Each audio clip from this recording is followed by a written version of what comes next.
Bonjour à tous, heureux et honoré d'être avec vous tous pour ce deuxième temps fort des États généraux de la communication.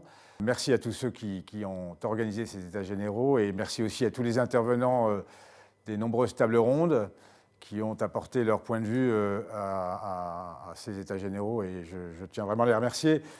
Alors, on vit tous une période un peu singulière, une crise sanitaire naturellement, mais pas seulement, une crise aussi économique et sociale qui vire d'ailleurs parfois à une forme de peur et de dépression collective. Bien évidemment, cette période et cette crise va laisser des traces et le monde de demain ne sera plus tout à fait celui d'hier.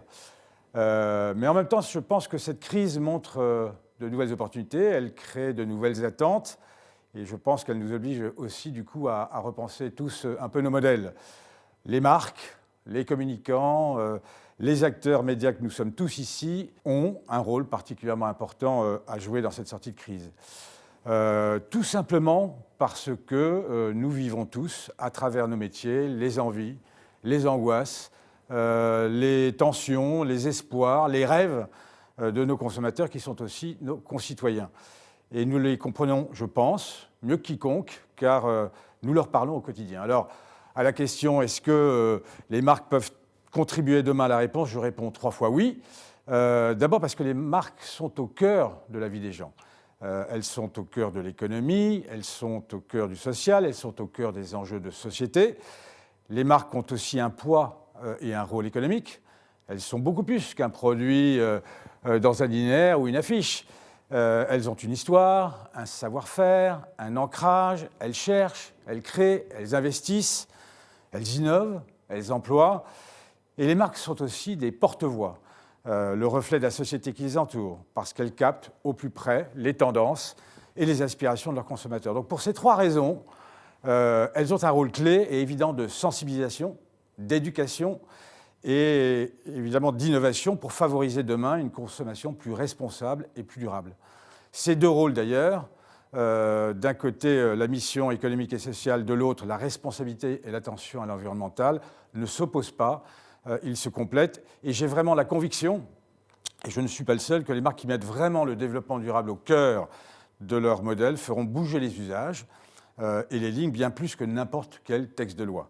C'est vraiment en alliant solidité économique et responsabilité sociale et environnementale que les marques auront de l'impact et certainement pas en opposant l'un à l'autre.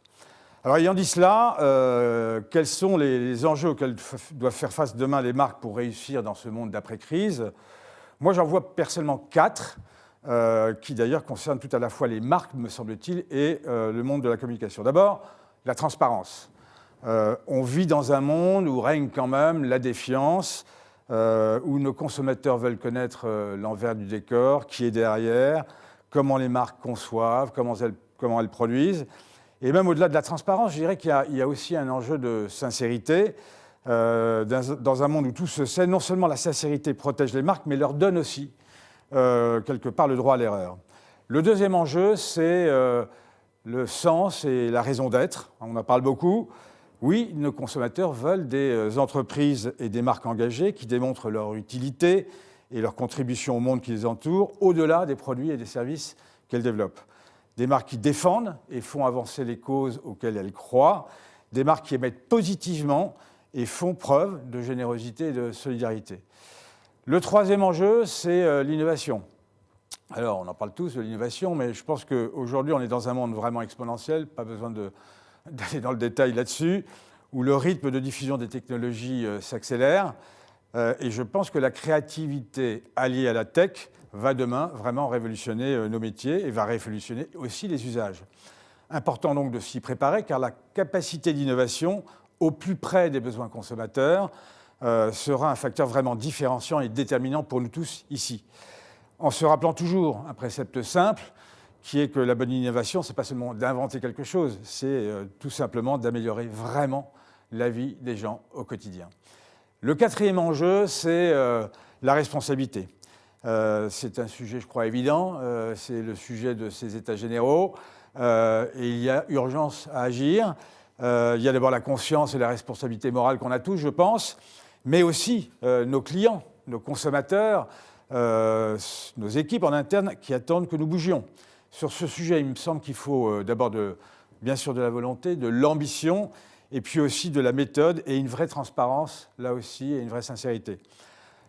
Pourquoi? Parce que la volonté de faire tout le monde là où nous devons agir à tous les niveaux, filière, communication et marque, c'est d'abord de nous donner des objectifs concrets, me semble-t-il, et puis d'instruire une méthode, d'avoir de vrais instruments de mesure et donc d'analyse de nos performances environnementales et sociétales pour toujours faire mieux. Bref, en conclusion, je pense qu'on doit tous être à la pointe de ce sujet de responsabilité environnementale. D'ailleurs, à l'Union des marques, nous y sommes non seulement prêts, mais surtout convaincus. Le programme FAIR, créé il y a plus de 3 ans, regroupe désormais plus de 50 grandes marques. Et nous allons amplifier le mouvement puisque nous voulons vraiment massivement générer de l'adhésion derrière le programme FAIR pour avancer ensemble à travers des innovations responsables et ne laisser surtout personne à la traîne dans cette vague de fond. C'est un outil évidemment parmi beaucoup d'autres et je pense que voilà, il faut que nous capitalisions là-dessus et que nous inventions ensemble, marques, médias, agences, une ambition, une méthode pour concrétiser une relance solide et durable. Voilà, merci à tous et à très bientôt. Merci Hervé Naveloux et j'en profite pour remercier tous les participants à cette journée des États généraux de la communication. Et derrière les participants, je voulais aussi remercier chaleureusement toutes les équipes qui ont travaillé en régie pour faire en sorte que cette émission se déroule très bien. Et puis, on remercie également Le Figaro qui a accueilli et toutes les équipes du studio Le Figaro. Merci beaucoup.